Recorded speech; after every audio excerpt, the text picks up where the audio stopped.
Alors, quand on fait les Yadayim, je vous rappelle que tout le principe de Yadayim, dans lequel on fait plusieurs fois la même main, c'est qu'en fait, il y a toujours le problème que l'eau, au lieu de purifier la main, elle devient impure au contact de la main.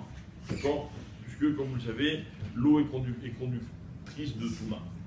Ok? Alors, quand j'ai fait l'étiadéim sur la main une première fois, d'accord?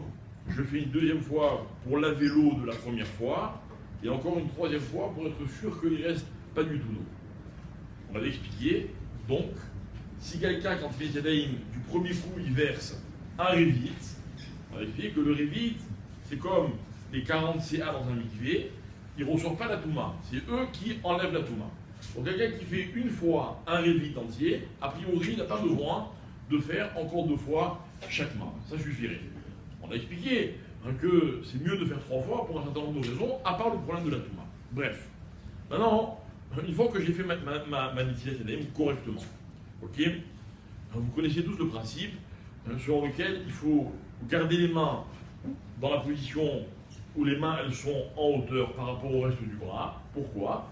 De peur que quand j'ai versé l'eau, si l'eau elle coule le long de mon poignet et que je baisse les mains, elle recoule sur mes mains, alors elle reconduit une touma que j'aurais peut-être pas enlevée au moment où j'ai fait l'étiadéim.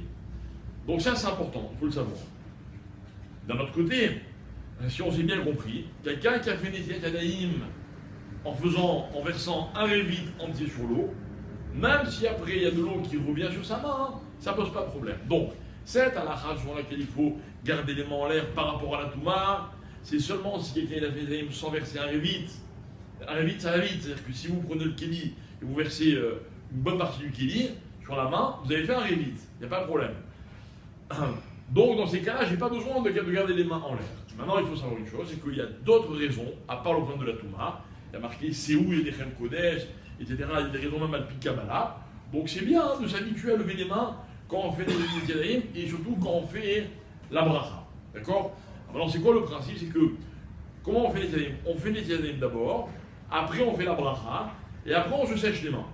D'accord? C'est-à-dire qu'en fait, on n'a pas l'habitude de faire une mitzvah en faisant la bracha d'abord et la mitzvah après, mais comme ça reste toujours un safek, donc les Ramim ils ont dit, tu fais les Yadayim sur la main, tu ne sèches pas la main comme si c'était encore au milieu de la Yadayim, tu fais la bracha et après seulement tu sèches les mains.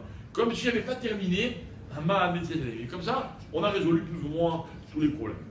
Donc, je répète, au niveau halakha, si quelqu'un n'a pas levé les mains et qu'il a mis un révit, ce qui arrive vraiment facilement avec un kéli comme on a aujourd'hui pour la netilat, ne criez pas au scandale, ce n'est pas une halakha qui est méakev, mais c'est bien quand même de le faire.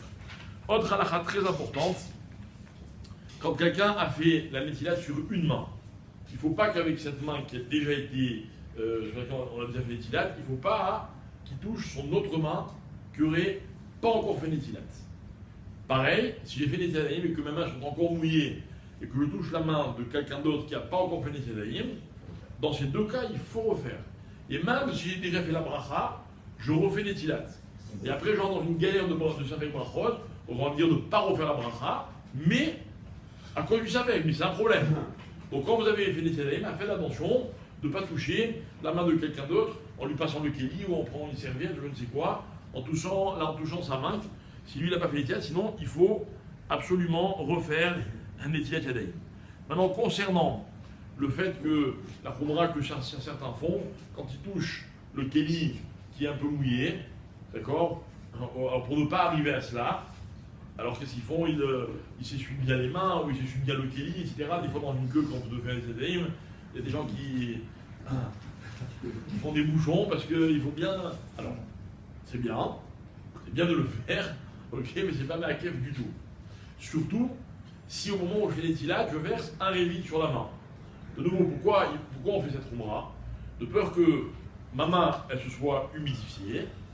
Quand je verse de l'eau et que je ne verse pas un révit, alors l'eau qui est sur ma main, elle non plus c'est pas un révit, donc elle est devenue impure. Et donc s'il n'y a pas un révit qui coule dessus, elle va rendre impure l'autre eau, et on n'aura rien gagné. D'accord? Donc si j'ai versé un Revit, je me suis débarrassé de ce problème. Bon, encore une fois, ceux qui le font, c'est bien, mais encore une fois, Mitzad ad-Din, c'est pas Meakev. Voilà pourquoi je recommande, quoi qu'il arrive, il vaut mieux faire perdre du temps dans une Kodesh Yadayim à remplir 2 fois le Keli pour à chaque fois, pour avec les 2 mains, faire un bon Revit au moment du premier coup. Ok. Après, même si on fait 3 fois, parce qu'il y a plein de raisons pour lesquelles c'est bien de faire 3 fois, mais en faisant un Revit sur la main, on a résolu tous les problèmes, et tout le reste, après, ça reste des Khumot. Voilà.